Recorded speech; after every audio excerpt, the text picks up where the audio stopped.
Halo, assalamualaikum warahmatullahi wabarakatuh. Alhamdulillah lagi hujan. Cuacanya cukup adem, mendung gitu ya. Sambil menemani stay at home teman-teman di rumah.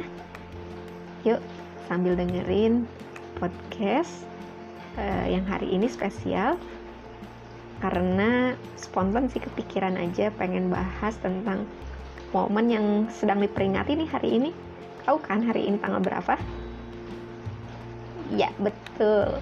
Tanggal 21 April identik dengan peringatan Hari Kartini. Apa ya dibalik Hari Kartini itu? Identik dengan emansipasi. Identik dengan apa lagi? Kayaknya yang paling terkenal gitu ya, yang sudah hafal di telinga masyarakat itu kalau memperingati Hari Kartini ya perjuangan persamaan haknya itu loh. Betul nggak? Nah, di kesempatan ini sekilas saya jadi tertarik gitu untuk ngebahas makna perjuangan dari Ibu Kartini itu sendiri gitu. Karena yang bisa jadi teman-teman atau saya pribadi juga masih belum tahu seperti apa sih perjuangan sesungguhnya Ibu Kartini itu gitu kan, yang selama ini digaungkan tentang persamaan hak wanita dengan laki-laki dan sebagainya. Banyak ternyata orang menuliskan tentang makna perjuangan Ibu Kartini itu sendiri, hakikat tentang emansipasi itu sendiri. Oke, saya ngambil artikelnya dari yang dipublis di republika.co.id nih ya. Kita langsung saja kepada pembahasan isi dari artikel ini yang berjudul Inilah Hakikat Sebenarnya dari Emansipasi Kartini. Penulisnya itu ada di bawah nih kayaknya. Nah, penulisnya itu Sofistika Karevi Ediwindra, Kepala Departemen Pemberdayaan Perempuan Kami Madani katanya. Apa sih isi tulisannya? Kita coba bahas ya. Di sini langsung dibuka dengan kata emansipasi katanya. Berbicara tentang emansipasi, berbagai kalangan mempersepsikan sebagai konsep yang beragam. Bener sih, banyak ya, dengan latar belakang, pakar tertentu lah gitu ya, kapasitasnya tertentu memaknai emansipasi itu beragam. Betul banget nih. Dalam pengantar buku Sejarah Perempuan Indonesia, karya Cora Frede de Stoors, agak beribet ya namanya. Kayaknya orang Belanda nih ya, Cora Frede de Stoors, tahun 2008 ya, dia menulis buku tentang sejarah perempuan Indonesia. Emansipasi bagi Timur jauh yang modern. Maksudnya mungkin emansipasi untuk orang-orang Timur itu jauh dari modern. Diartikan sebagai upaya penaklukan dari segala determinasi. Ya, bahasanya cukup berat sih, kita lanjut saja lah ya. Emansipasi sering pula dihentikan dengan perjuangan wanita untuk mendapat kesempatan berprestasi di segala bidang sebagaimana halnya lelaki, bahkan jika mungkin melebihinya. Nah, ini kebanyakan makna emansipasi yang kita pahami bersama ya. Banyak yang kemudian emansipasi itu adalah untuk meraih kesempatan atau derajat yang sama atau bahkan melebihi laki-laki. Itu yang sering digaungkan oleh sekelompok orang atau masyarakat pada umumnya mungkin ya.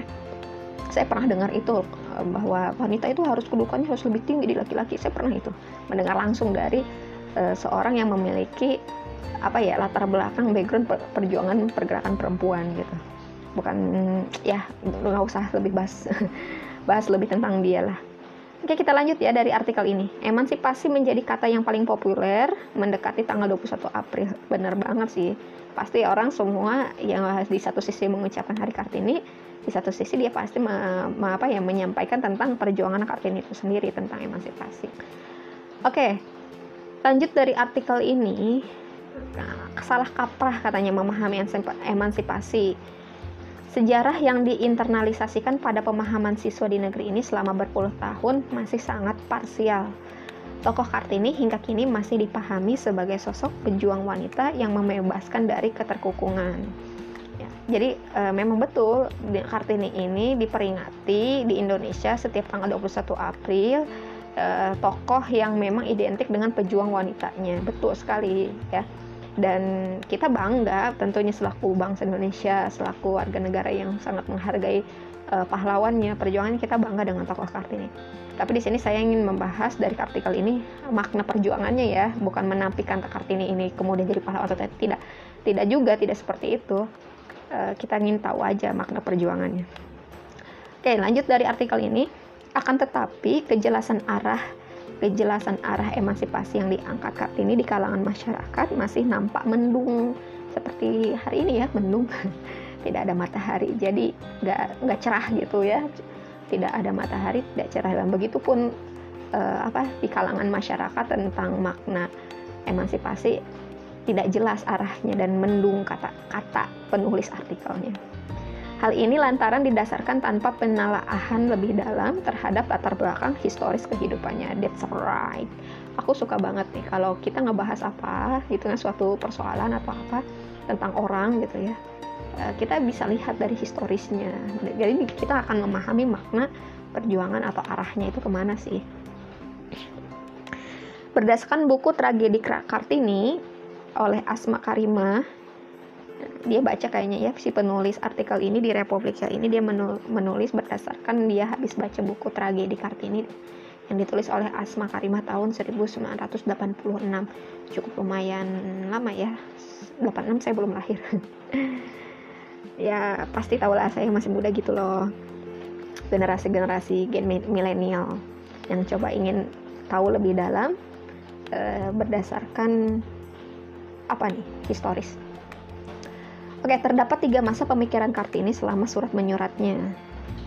Jadi buku Tragedi Kartini itu membahas tentang kehidupan Kartini berdasarkan surat menyurat Kartini selama hidupnya. Pertama, masa adat Kartini. Pada masa ini, Kartini yang memang keturunan keluarga cerdas, banyak mengkritisi kehidupan adat Jawa di lingkungan keningratannya.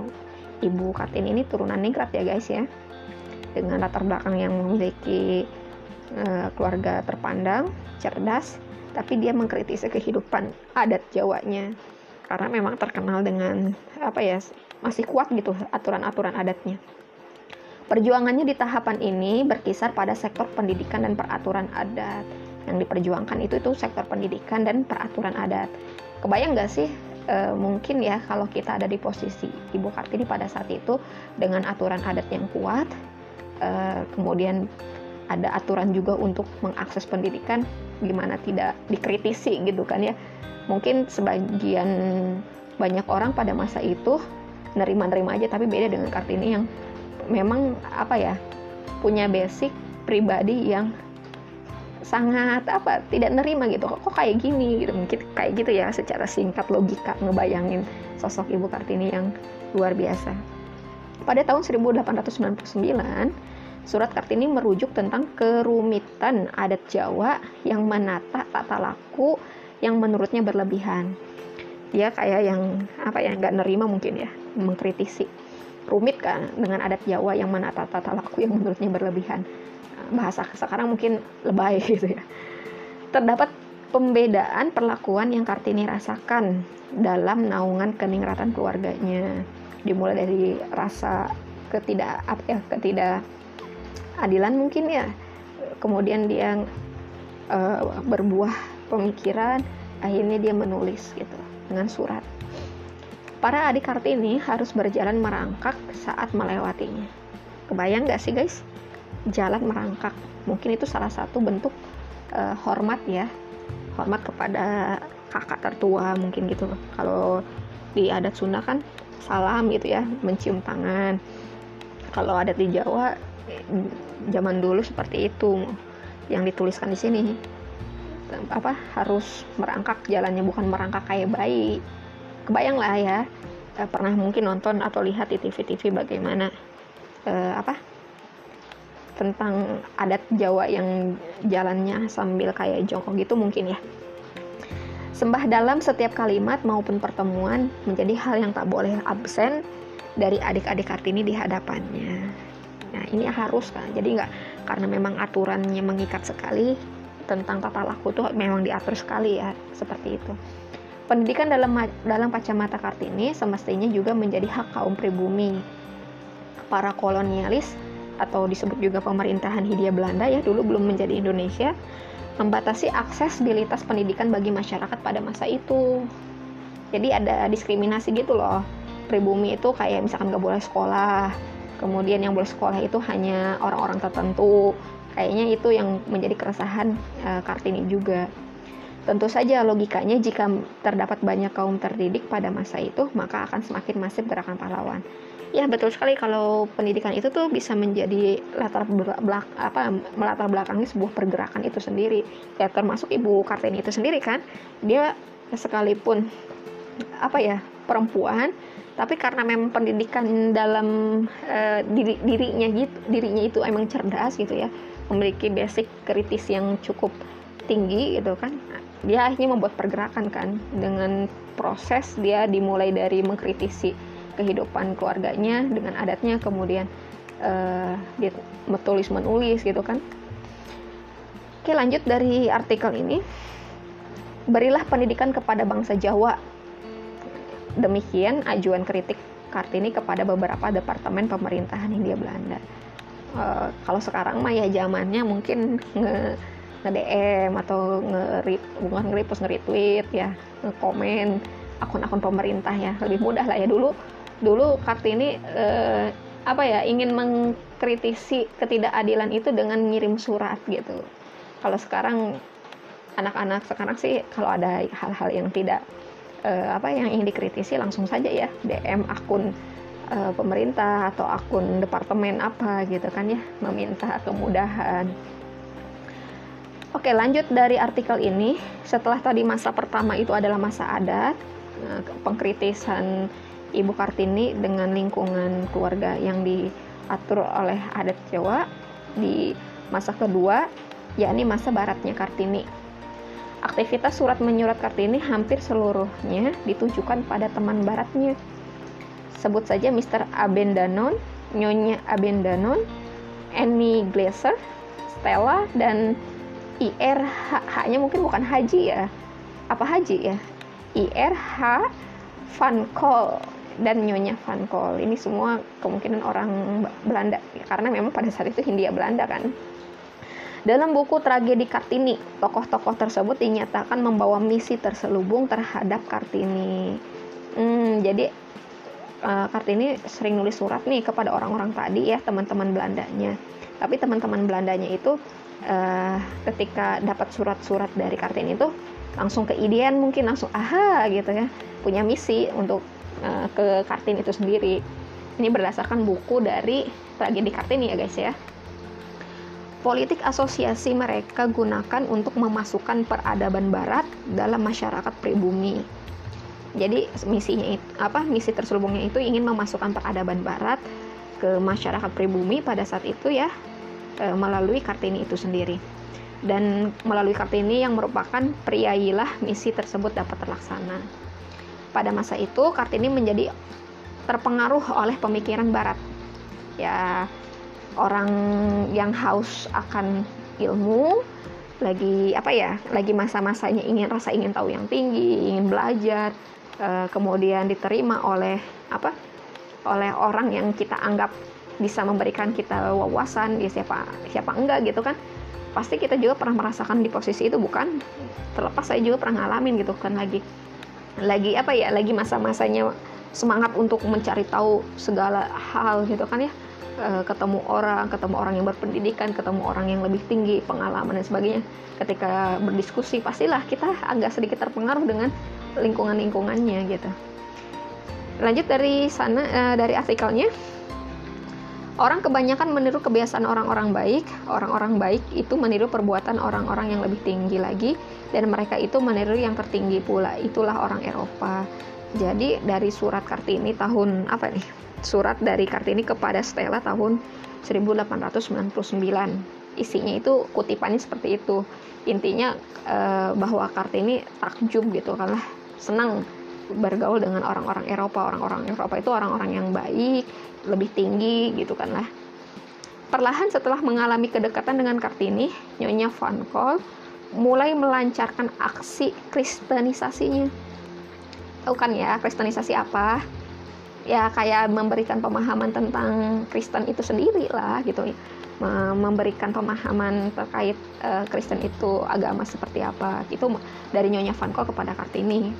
Kartini yang sangat berkeinginan untuk belajar di Belanda maupun Eropa, mereka halangi keinginan mereka melihat Kartini majulah yang melandasinya. Oh, jadi apa ya bahasa sederhananya? Ya boleh dekat tapi nggak boleh lebih tinggi dari gue gitu kan, mungkin kayak gitu. Jadi tetap ada modus tapi bagaimanapun dia harus tetap lebih rendah. Mungkin itu ya singkat dari kisah di masa Kartini dekat dengan orang-orang barat. Lanjut di masa ketiga nih, masa pencerahan Kartini. Di masa ini surat-surat yang ditulis sebelum Kartini wafat banyak mengulang kata door duisternis totlich ya, ini bahasa Belanda guys ya, artinya tahulah habis gelap terbitlah terang. Nah, jadi di masa pencerahan ini banyak surat-surat Kartini itu selalu mengulang kata-kata itu, kata-kata habis gelap terbitlah terang. Namun sekali lagi terdapat konspirasi sejarah yang urung mengemukakan makna sebenarnya. Gini, jadi maksudnya di masa pencerahan ini ada yang ditutupi dari maksud habis gelap terbitlah terang. Ada yang ditutupi, jadi nggak mau menulis dari sejarah yang tertulis itu, tidak menuliskan makna sebenarnya dari kata habis gelap terbitlah terang.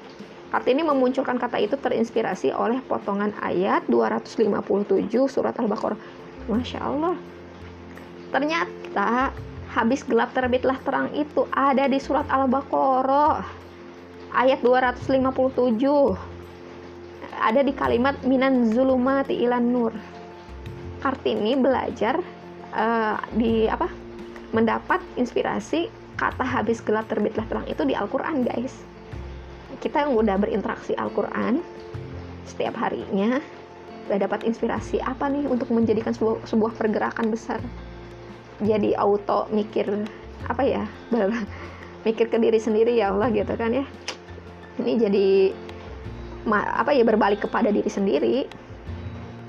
Ternyata Kartini luar biasa ya mentadaburi Al-Quran sampai dia mendapatkan inspirasi, dan hari ini gerakan habis gelap terbitlah terang kan menjadi suatu gerakan yang luar biasa. Oke, kita lanjut dari artikelnya. Nah, tadi ya ayat Al-Quran surat Al-Baqarah ayat 257 itu menjadi landasan sebenarnya gerakan Kartini. Kata ini hakikatnya bermakna dari gelap menuju cahaya. Hal ini dicetuskan oleh Kartini usai pertemuannya dengan Kiai Soleh Darat, seorang ulama besar dari Darat Semarang. Nah, ternyata beliau tuh belajar juga karena memang pribadi Kartini adalah pribadi yang haus akan ilmu, yang memang punya semangat tinggi untuk belajar.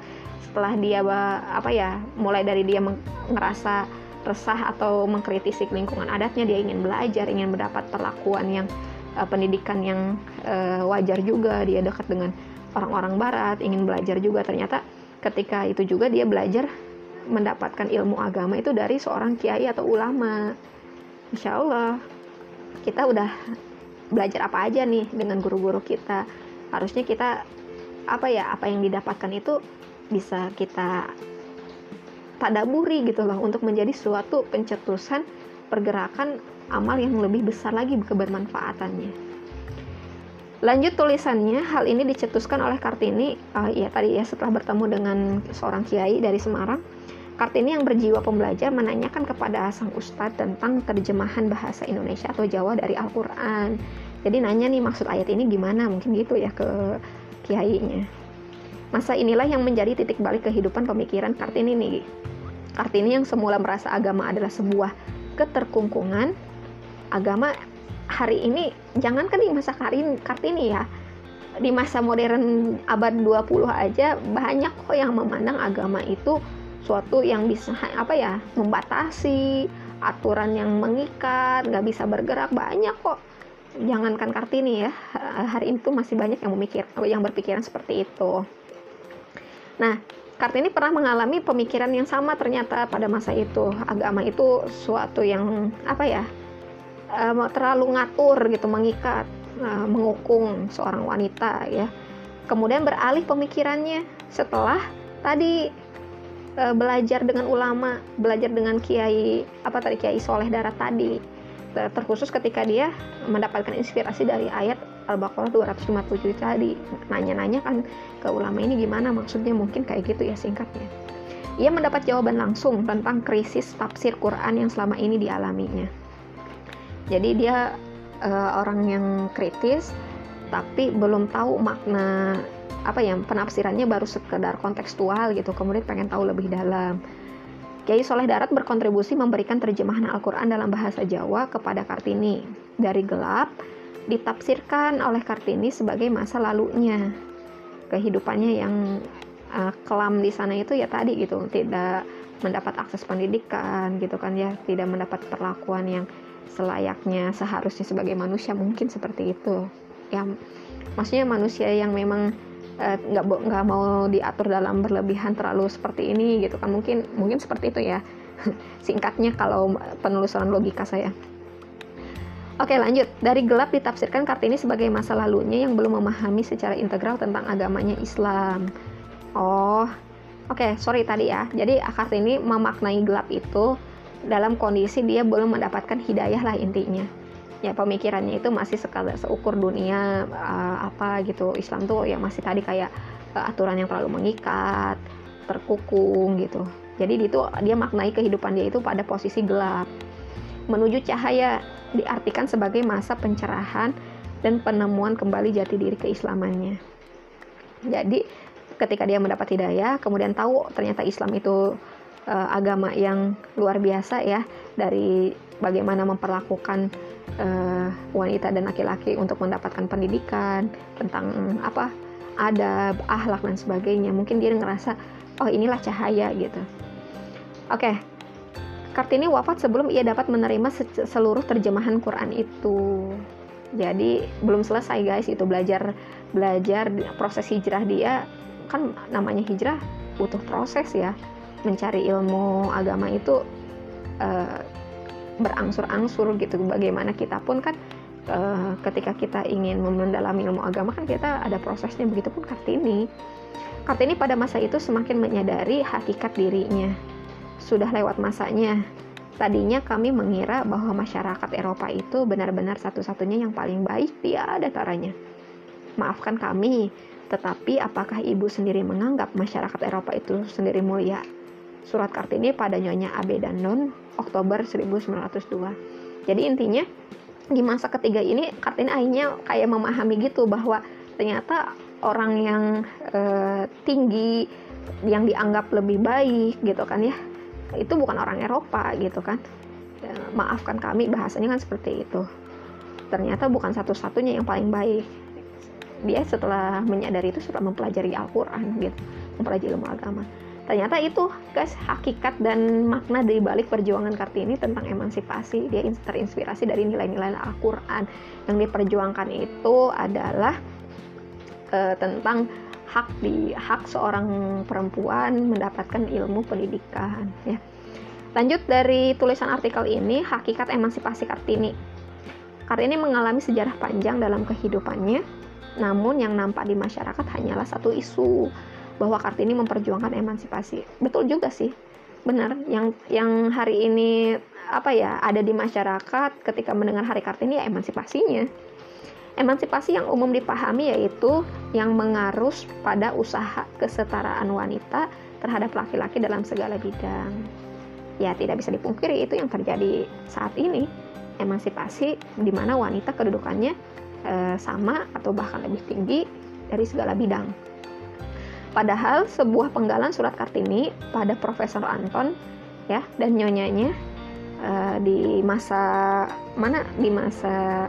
kedua kayaknya ya, di buku tadi tragedi Kartini pada Oktober 1942 mematahkan itu semua. Isi suratnya, kami di sini memohon diusahakan pengajaran dan pendidikan perempuan, bukan sekali-kali karena kami menginginkan anak-anak perempuan itu menjadi saingan laki-laki dalam perjuangan hidupnya. Guys, ini isi suratnya, jelas di sini ya, tertulis katanya.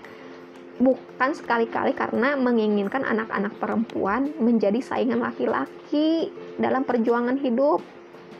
Nah, tapi kan pada faktanya hari ini kayak yang wanita harus lebih tinggi dari laki-laki, jadi kayak yang anggap laki-laki itu saingan gitu.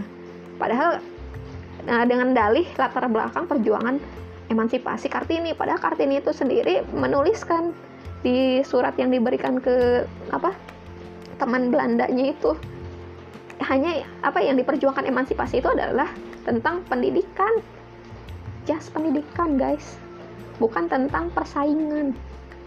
Tapi karena kami yakin pengaruhnya yang besar sekali bagi kaum wanita agar wanita lebih cakap melakukan kewajibannya. Karena dimulai dari pendidikan itu gitu, nanti wanita punya kemampuan ya, punya keterampilan gitu kan, lebih cakap melakukan kewajibannya, lebih fokus pada bagaimana wanita menjalankan kewajiban yang diserahkan alam sendiri. Mungkin alam di sini bagaimana Islam sudah menetapkan kewajiban wanita itu seperti apa ya kan, yaitu menjadi ibu, pendidik manusia, dan menjadi pendidik manusia yang pertama-tama. Ini nilai-nilai Islam banget ini yang ditulis oleh Kartini ke suratnya ke teman Belandanya tadi, Profesor Anton dan nyonyanya. Ini nilai-nilai Islam banget, jelas. Islam kan memberikan ketentuan bahwa untuk mendapatkan ilmu ya tidak pernah dibedakan antara laki-laki perempuan, dan perempuan itu menjadi madrasah pertama untuk keluarganya. Menjadi ibu itu adalah sesuatu yang sangat mulia di hadapan Allah gitu kan, bukan menjadikan pandangan seorang wanita lebih rendah ketika dia memang menjalankan kewajibannya menjadi seorang ibu dan pendidik di keluarganya. Itu gagasan sebenarnya yang dari seorang Kartini, kata dari artikel ini. Gagasan ini bermuara pada satu hal pasti, kesadaran. Kartini menyadari dan ingin menyadarkan kaum wanita di seluruh negeri akan kewajiban menimba ilmu bagi wanita. Namun menimba ilmu di sini berada pada koridor yang tepat pengaplikasiannya, yaitu untuk mempersiapkan generasi peradaban. Pepatah mengatakan wanita adalah tiang negara, maka upaya mencerdaskan wanita dalam suatu negara merupakan tanggung jawab setiap elemen negeri. Ya, dimulai dari wanita dulu nih, wanitanya harus berpendidikan, harus punya kecakapan, harus punya keilmuan, sehingga dia bisa membangun peradaban atau generasi yang lebih baik. Menjadikan Kartini sebagai sosok pahlawan tidak sepenuhnya salah. Ya, kita hargailah perjuangan Kartini sebagai pahlawan perempuan Indonesia. Tidak salah ya, kita tidak ingin menapik bahwa Kartini itu bukan pahlawan, tidak juga. Akan tetapi hal tersebut haruslah berlandas pada pemahaman integral terhadap perjuangan Kartini itu sendiri. Gagasan emansipasi sudah bukan lagi masanya dijadikan tameng untuk mengusung kebebasan yang kebablasan. Kartini memperjuangkan itu juga dia punya punya nilai-nilai yang sangat mulia gitu kan, dan nilai-nilai itu ternyata diambil dari Al-Quran gitu, tidak lain bukan untuk sekedar hanya menginginkan kayak keinginan semata saja, bukan, tapi punya misi ingin ayolah wanita di zamannya itu kita harus sekolah, kita harus belajar pendidikan gitu, tapi kita kembali lagi tujuannya itu untuk membangun peradaban itu gitu kan, tetap lagi pada keaturan yang dia pahami bahwa wanita itu sosok yang harus membangun peradaban bagi kaum wanita ya. Dan bukan lagi saatnya hari Kartini dirayakan dengan euforia pemilihan model atau karnaval yang miskin esensi. Jadi ayolah kita lebih menghargai esensinya saja. Peringatan itu cukup dimaknai, kemudian menjadikan kita berkualitas diri kitanya sendiri. Oke, salam peradaban. Tertulis kalimat terakhir dari artikel ini yang ditulis oleh Sofistika Karevi Edi Windara. Itu guys, ternyata makna perjuangan dari ibu pahlawan kita yang memperjuangkan nilai-nilai Islam ya. Saya lebih senangnya emansipasinya kemudian diubah dengan memperjuangkan nilai-nilai Islam. Habis gelap terbitlah terang itu menunjukkan bagaimana dia sedang memperjuangkan nilai-nilai Islam. Alhamdulillah, apabila teman-teman ada yang mau dibahas, kemudian ada saran pengen ngebahas ini nih, boleh langsung saja komen ya. Tidak terlepas untuk memberikan masukan juga. Terima kasih. Mohon maaf kalau ada banyak kekurangan dalam penyampaian, ada kata-kata yang kurang berkenan, mohon dimaafkan. Kita ketemu lagi untuk kesempatan berikutnya. Selamat melanjutkan aktivitasnya. Wassalamualaikum warahmatullahi wabarakatuh.